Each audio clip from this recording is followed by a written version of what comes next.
Bonsoir à toutes et à tous, c'est TMK Foot. On se retrouve très tardivement, mais c'est normal. La vidéo va sortir tardivement, que ce soit elle ou les vidéos verticales sur les réseaux sociaux, puisque ce match a mis du temps à se terminer parce que ça allait très très loin. Je parle bien évidemment du match qu'on va débrief dès maintenant, qui a été entre le Nigeria et le Maroc pour une place en finale de la CAN 2025 qui se déroule tout naturellement chez le pays hôte qui a gagné ce soir, le Maroc. Victoire 1 à, même pas victoire 1-0, j'allais dire. Victoire au tir au but qui a été gagnée justement par les Marocains. On va parler de ce match dans son entièreté. Comme d'habitude, vous savez, pour les débriefs maintenant, c'est sans coupure. Il n'y a pas de coupure entre le générique et enfin l'introduction et ensuite la suite de la vidéo. Donc, comme d'habitude, on va voir les compositions des deux équipes. Après ça, on parlera du match au fur et à mesure de comment il s'est déroulé. On parlera potentiellement des tops et flops. J'en ai à dire encore une fois cette fois-ci. Plutôt en top. Franchement, plutôt en top. Puisque vous comprendrez très vite pourquoi si vous n'avez pas vu mes vidéos verticales, que ce soit les shorts sur YouTube ou autres. Mais j'en ai des bonnes à dire. Ensuite, conclusion de ce match.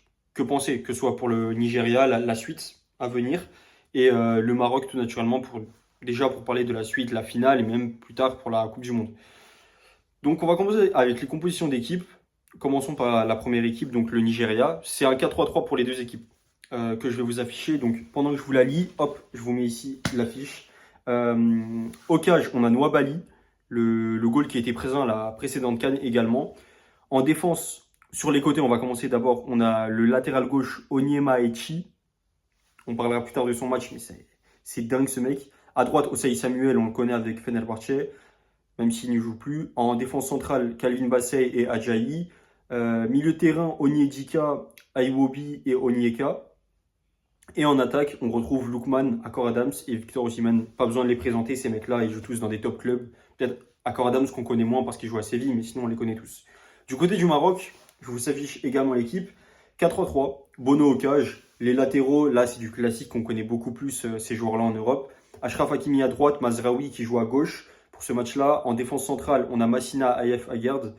Massina qui prend la place de Romain Saïs, qui reste présent mais qui n'est pas présent sur le terrain malheureusement depuis sa blessure dès le premier match. Milieu de terrain, on retrouve Saïbari, El Khanous et El Ainaoui qui a très bien joué ce soir. Sur les côtés, Ezabde, Ezalzouli, appelez-le comme vous voulez. Sur l'autre côté, le meilleur joueur certainement de la CAN, Brahim Diaz, dont on aura des petites critiques à faire ce soir. Et en attaque, Ayoub El Kabi Cyclette comme on m'a dit dans les surnoms qu'il a. Vraiment, je comprends ce surnom. Il est incroyable ce joueur, il fait kiffer. Bon, en tout cas, pour parler du match, dans son contenu en tout cas, franchement, le match, il a bien débuté. Je pense qu'on est tous d'accord là-dessus, que le match, la première mi-temps, vraiment, elle est bonne. Elle est bonne, que ce soit du côté des Nigérians comme des Marocains, elle est bonne. Forcément, les Marocains proposent plus, peut-être parce qu'ils sont plus propulsés et que c'était plus dans l'approche tactique que voulait mettre en place Walid Regragui. On sait que voilà, c'est une cocotte minute un peu le Maroc. C'est une équipe qui met du temps à démarrer ses compétitions, mais j'ai l'impression que c'est volontaire. Puisque Walid Regragui lui-même en parle dans ses conférences de presse, que ce soit avant ou après les matchs. Et il dit tout le temps que voilà, parfois il joue mal, parfois la façon dont joue le Maroc c'est moche, mais qu'ils s'en excusent et qu'ils vont faire mieux plus tard, que voilà, c'est quelque chose de préparé. Et Eric Schell également, il en parle et il le dit que le Maroc c'est une très grande équipe, qu'ils savent ce qu'ils font, que Walid Regragui, pour faire la canne qu'il fait, c'est vraiment, il faut savoir le faire. Donc c'est, on va dire, volontaire, mais même si on peut trouver ça moche au début, on peut se dire également que c'est intelligent. Le mec, il fait ça parce qu'il sait où il veut aller. Il sait que derrière, après, il va faire de bons matchs, proposer de bonnes choses, chose qu'il a fait ce soir. Donc, c'est tout à son honneur. Vraiment, c'est tout à son honneur.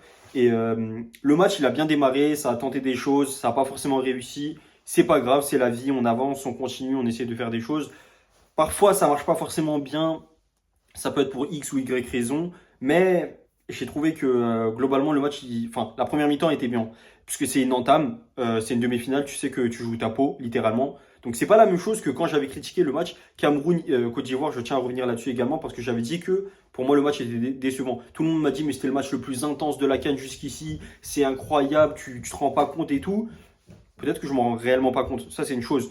Mais de là à dire que c'est incroyable, c'est vraiment critiquer en fait vous-même votre compétition. Et parce que si on doit jeter des fleurs sur un match qui est mauvais, il faut le dire, pour moi il est mauvais le match quoi qu'il en soit. C'est pas une question de continent, de niveau, de je sais pas quoi. Le match a été mauvais, les équipes ont mal joué, elles ont proposé des choses mais ça a été mauvais.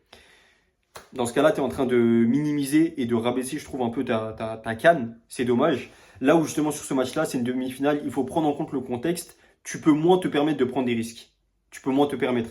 C'est moins plaisant à voir de temps en temps parce que c'est moins spectaculaire. Là où dans une phase de groupe, ok, tu jouais un mastodonte, c'était un choc, mais tu pouvais te permettre de prendre des risques. C'est moins grave parce que peut-être que derrière, qui sait, si tu prends ces risques, tu vas te retrouver dans un tableau qui te va plus, qui va te favoriser. Il peut y avoir 10 000 choses. Peut-être que tactiquement, tu vas prendre 10 000 choses sur ton équipe. Ça va vraiment t'aider. Là où justement sur ce match-là, tu peux moins te le permettre, mais justement le fait que tu prennes moins de risques, c'est ça qui fait que ça va très loin dans la compétition, très loin sur ce match-là, dans le sens où le match dure longtemps pour rien, et c'est à cause des joueurs eux-mêmes, enfin des joueurs eux-mêmes, de l'approche tactique elle-même qui a certainement été appliquée à la lettre, et j'imagine par les joueurs. Mais vous allez comprendre que c'est très problématique, j'en parlerai dans la conclusion de la lenteur de ce match. Ensuite, pour parler de la deuxième mi-temps, ça a été autre chose. Ça a vraiment été autre chose parce que, disons, de la récupération, donc de la reprise de la 45e jusqu'à environ l'heure de jeu, allez, 60-65e, ça a joué, ça a tenté des choses, pareil qu'en première mi-temps. C'était un peu moins bien, je trouve que c'était en deçà. Mais vas-y, ça propose encore des choses, pourquoi pas, vous tentez, vous faites kiffer, vous nous faites kiffer. Il n'y a pas de problème, il n'y a pas de problème. Sauf qu'à partir de l'heure de jeu passée, les deux équipes, je pense, j'ai l'impression en tout cas qu'elles se sont dit la même chose. Elles se sont dit, ok les gars, on a tenté, on a fait des choses, on n'a pas réussi, dans le sens où on n'a pas trouvé le chemin des filets, c'est ce qui compte le plus, on n'a pas marqué. Donc maintenant, qu'est-ce qu'on fait? Bah, on met le bus, on fait semblant de tenter des choses, on est là, on fait des passes derrière, on tente des centres qui servent à rien, mais on va centrer quand même, on va courir dans tous les sens, on va presser, on va défendre. C'est pas ça. C'est pas ça le football. C'est pas ça une équipe de champions. C'est pas ça une équipe. Je comprends pas. Je comprends pas. Autant Eric Schell que Walid Regragui, cette fois-ci, là, je vais parler des deux. Je les mets dans le même panier. Je comprends pas. C'était quoi le but? C'était quoi le but? Parce qu'en fait, personnellement, c'est mon avis, c'est ma façon de voir les choses. Sur ce match-là, je me dis, si tu joues comme ça, ok, il y a moyen que tu gagnes ce match. Il y a moyen que tu gagnes ce match. C'est la même chose que l'Égypte tout à l'heure. Je ferai un petit aparté d'ailleurs sur ce match-là, un mini débrief, on va dire, de 1 ou 2 minutes grand max. Mais c'est quoi ton but? Peut-être que tu vas gagner ce match. C'est possible, c'est possible. Tu peux jouer sale comme ça, c'est pas beau. Tu fais pas grand-chose, tu peux gagner le match. Vraiment, c'est possible. Ça, c'est quelque chose, on ne peut pas le retirer, c'est possible. Maintenant, disons, tu gagnes ce match. Ok, t'as réussi, bravo, cool. Le match d'après, comment tu fais? Parce que c'est impossible, ça n'a jamais été fait dans l'histoire du football, donc c'est impossible de gagner tous les matchs en jouant comme ça. C'est impossible.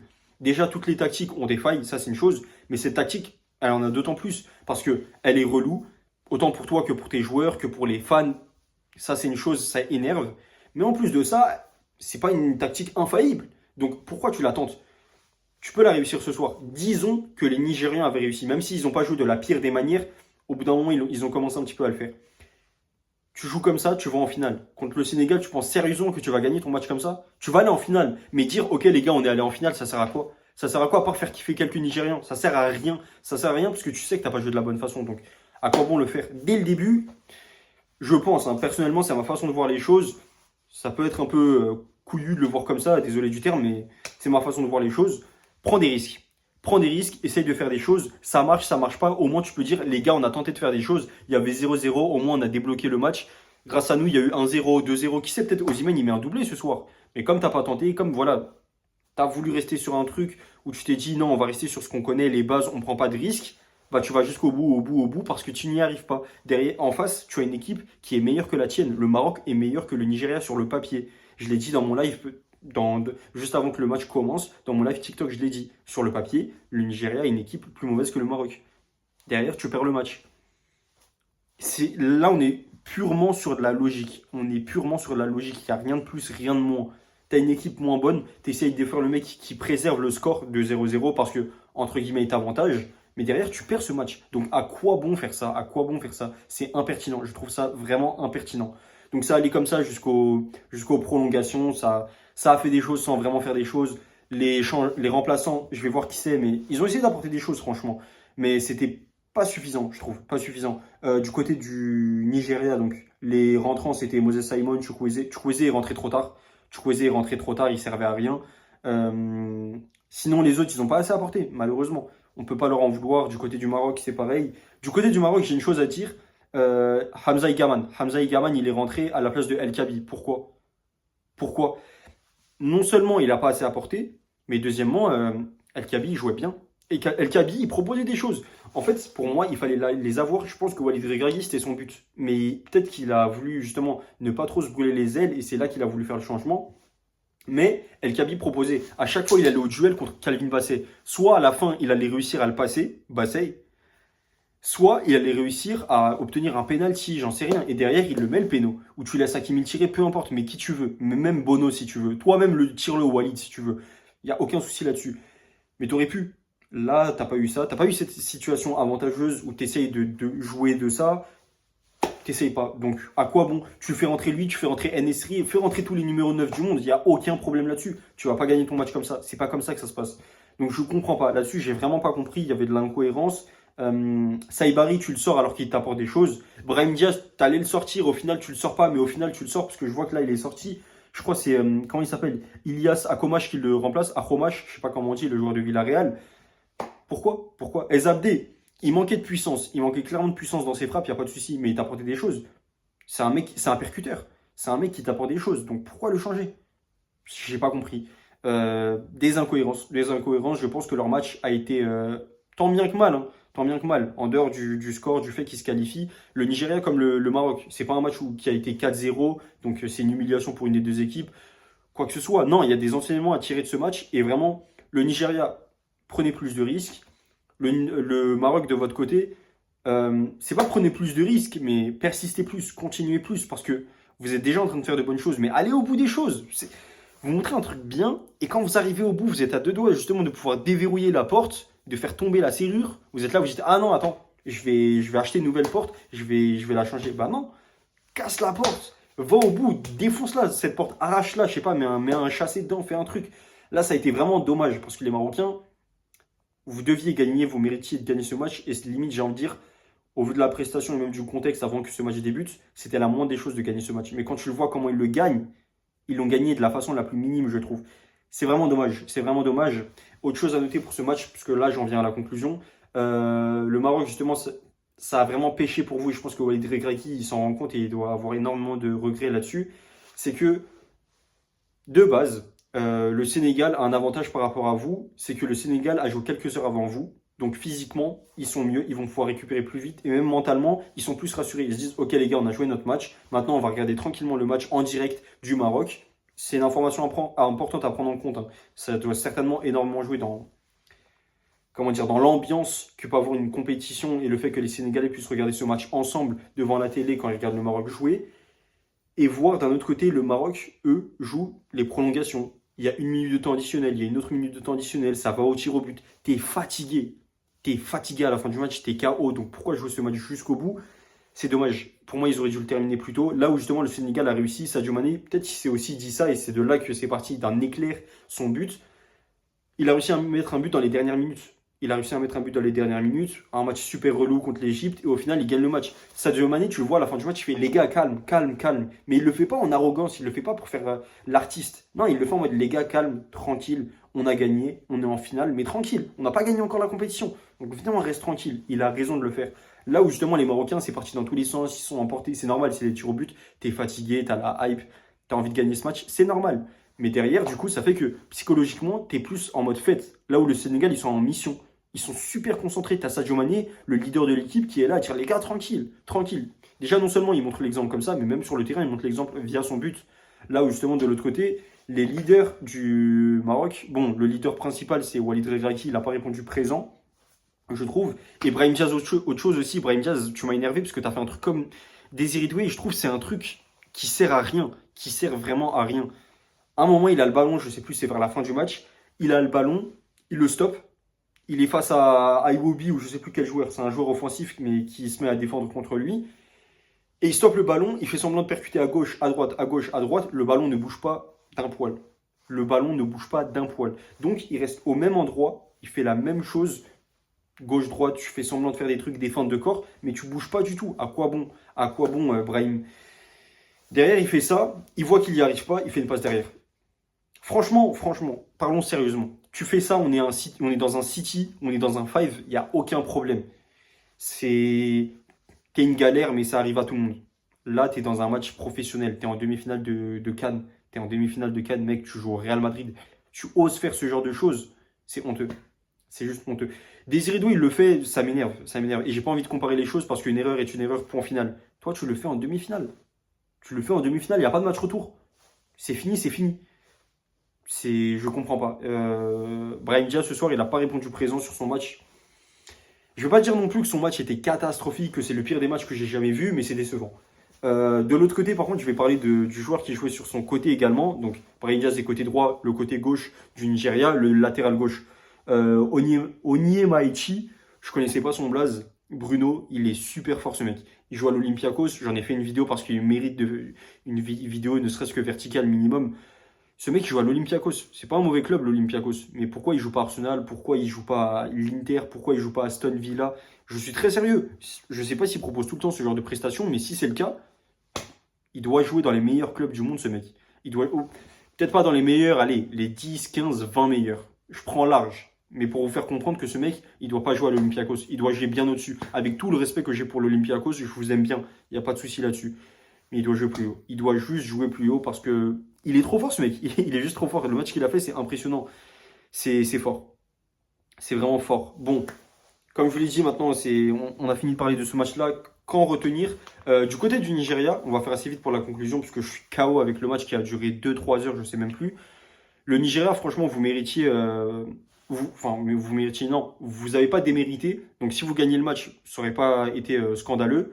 Le fait de l'avoir perdu, c'est pas non plus scandaleux. Le Maroc méritait, il faut dire ce qu'il y a, il le méritait plus que les Nigérians, malgré tout. Mais de l'autre côté, vous pouvez en ressortir la tête haute parce que vous avez fait de bonnes prestations. Il y a eu des histoires voilà, on le sait, avec les paiements, les bonus versés, les primes. Malgré tout ça, on va dire l'ambiance qu'il pouvait y avoir, vous êtes allé aussi loin, vous avez fait cette prestation, vous avez montré un beau visage malgré tout, malgré les critiques que je fais. Moi, c'est les critiques que je fais, forcément, c'est du côté perfectionniste, mais sinon, votre match, il n'était pas dégueulasse en soi, vous n'avez pas à en rougir. Mais voilà, il y a de bonnes choses qui se montrent. Pourquoi pas, comme je l'ai dit, la dernière CAN, vous faites finale, cette CAN-ci, vous faites demi. Peut-être que la prochaine, ce sera la vôtre. Je ne sais pas, ça se joue où, mais peut-être. Et qui sait, même pour la Coupe du Monde, pas là, mais même les prochaines, je veux dire de façon générale, ça peut montrer de bonnes choses. C'est de bonne envergure, donc à voir. Et du côté du Maroc, comme je l'ai dit, franchement, pour cette CAN-là, j'en parlerai dans ma vidéo d'avant-match Sénégal-Maroc, mais forcément, ils ont des cartes à jouer, tu es à domicile, malgré que tu aies la pression, tu as des cartes à jouer, tu es fatigué, mais tout est possible sur un match, tout est possible sur 90 minutes, et c'est pas comme s'il y a une des deux équipes qui était largement favorite par rapport à l'autre, non, les deux le sont, donc tranquille. Mais voilà, c'est bien de montrer un beau visage, c'est bien d'aller en finale. Objectif atteint pour moi. Objectif atteint pour le Maroc. Maintenant, tu perds, tu gagnes, pour moi, c'est pas grave. Je suis pas marocain, donc forcément, c'est beaucoup plus simple pour moi de le dire qu'un fan marocain qui aurait dit la moindre des choses, c'est de gagner. Mais voilà, tu montres un beau visage, tu es en forme pour une équipe qui va jouer dans quelques mois la Coupe du Monde. C'est bien de faire ce genre de performance, c'est super bien pour vous. J'espère que vous irez loin également en Coupe du Monde. Donc, ça montre de bonnes choses, de bonnes choses, pardon, même pour l'avenir. Là, on parle à terme, d'ici quelques mois, mais même plus tard, pour les prochaines échéances, que ce soit la prochaine coupe, la coupe arabe, la CHAN, tout ce genre de trucs. Qui sait, peut-être que le Maroc, ils vont encore aller loin. On sait que le Maroc a de bonnes équipes, même en Coupe du Monde U20, ce genre de trucs. Vous êtes bon en Coupe du Monde U17. Donc vraiment, vous montrez de bonnes choses. C'est très bien. Continuez comme ça et qui sait, peut-être que vous allez la gagner cette CAN et peut-être que vous irez loin en Ligue des Champions. En Coupe du Monde, on n'y est pas encore, mais tout peut se passer. En tout cas, moi, je suis globalement, malgré tout, et c'est très rare que je dis ça, pour un 0-0, je suis vraiment content d'avoir vu ce match. De tout ce qui s'est passé, vraiment, c'est très positif, c'est très bien et tout s'est bien passé. Donc vraiment, merci de cette prestation, tout était bien. En tout cas, c'était TMK Foot. Merci de m'avoir écouté. On se dit à une prochaine vidéo pour un débrief. Et moi, je vous dis bonne soirée. Salut!